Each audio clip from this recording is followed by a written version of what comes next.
Help me to reach 2,000 subscribers. The first time I heard her say it, I thought I'd imagined it. The words floated through the half-open bedroom door like smoke. Soft, poisonous, impossible to ignore. I just wish I'd married the right man, she said, her tone weary but oddly tender. Then laughter, low, private, followed. My body froze mid-step. I'd only come upstairs to grab my phone charger, but now my world narrowed to that voice. Emily's. My wife of 20 years. The woman I'd built every part of my life around. There was another voice, too, deeper, masculine, familiar in the worst possible way. Maybe it's not too late to fix that, he murmured. A silence followed, thick and charged. My heart pounded against my ribs as if trying to warn me of something I wasn't ready to face.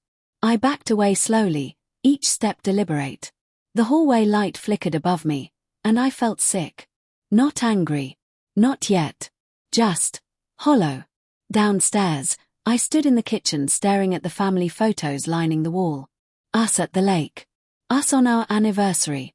Her hand always tucked into mine like it belonged there. I used to believe that meant something. That night, I didn't confront her. I couldn't. Instead, I lay in bed beside her, pretending to be asleep as she typed quietly on her phone, the blue glow lighting her face. I tried to convince myself it was nothing. Maybe a misunderstanding, maybe an old friend. But deep down, something had cracked, and once it cracked, it whispered questions that wouldn't stop. The next few weeks became a slow unraveling. She started going for late-night walks. Said she needed space to clear her head after work. She laughed less around me. Her hugs felt rehearsed. Her eyes, those soft hazel eyes, stopped meeting mine. I started keeping track without meaning to. The time she left, the route she took, the tone she used when she said I love you like a reflex instead of a truth. And then came the red flag I couldn't explain away. A text on her smartwatch, glowing bright across the dinner table one evening while she reached for the wine bottle. Same time tomorrow. I miss you already. No name. Just a grey bubble. She saw me looking, and her face went pale. For a heartbeat, neither of us moved. Then she reached for the watch, fumbling for the power button, muttering, "It's just Sarah from work, don't make it weird." Sarah from work didn't miss people like that. I told myself I needed proof before I destroyed us. 20 years wasn't something you set on fire over suspicion. So I followed her. It was a Thursday night, cool and quiet, the kind of evening that smells faintly of rain and regret. She told me she was meeting a friend from yoga. I parked a few blocks away and watched her car stop in front of the old cafe near the river, the one we used to go to when we were broke newlyweds. Only now, she wasn't alone. The man waiting for her was Daniel. My co-worker. My friend. We'd built projects together, shared beers, laughed about how unpredictable marriage could be. He hugged her, long and close. Too close. And then, without hesitation, he kissed her. Not tentative, not stolen, familiar. Practiced. My breath caught. The steering wheel blurred as my eyes filled with tears I refused to let fall. The night outside spun slightly, like my mind couldn't process what my eyes confirmed. They sat together inside for nearly an hour. She laughed in a way I hadn't heard in months, carefree, luminous. And every smile she gave him felt like something stolen from me. When she came home that night, I was waiting in the dark. "Did you have a good walk?" I asked. My voice didn't sound like mine. She flinched. "Yeah. It helped me clear my..." "I saw you, Emily." The words landed between us like shattered glass. Her face changed instantly. Shock, then panic, then something quieter. Acceptance. She didn't deny it. That silence broke me more than any excuse ever could. "How long?" I asked. Her lips trembled. "About a year." A year. A year of shared dinners, shared bedsheets, shared lies. "Why him?"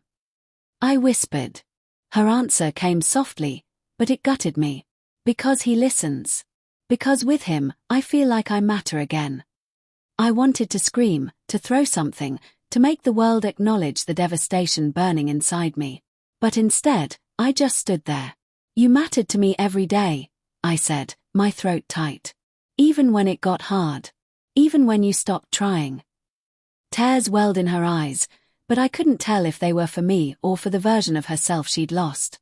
I didn't mean for this to happen, she said. It just did.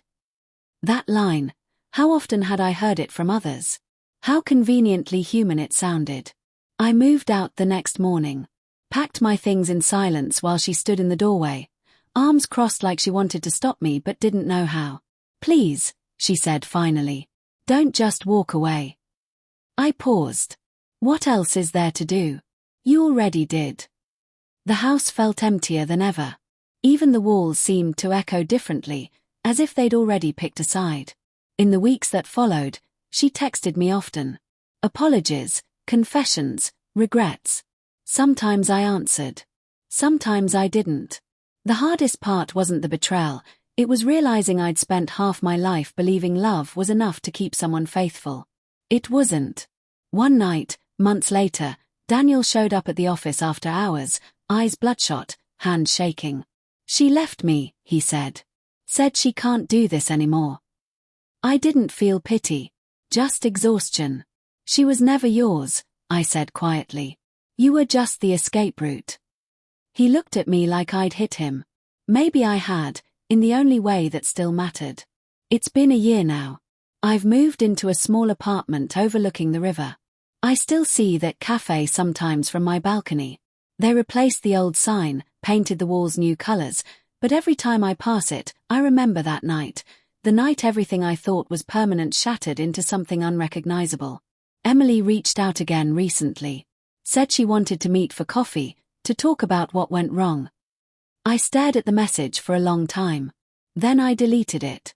Because I already knew. She didn't marry the wrong man. She just stopped being the right woman. And for the first time in a long time, I didn't feel broken. I felt free.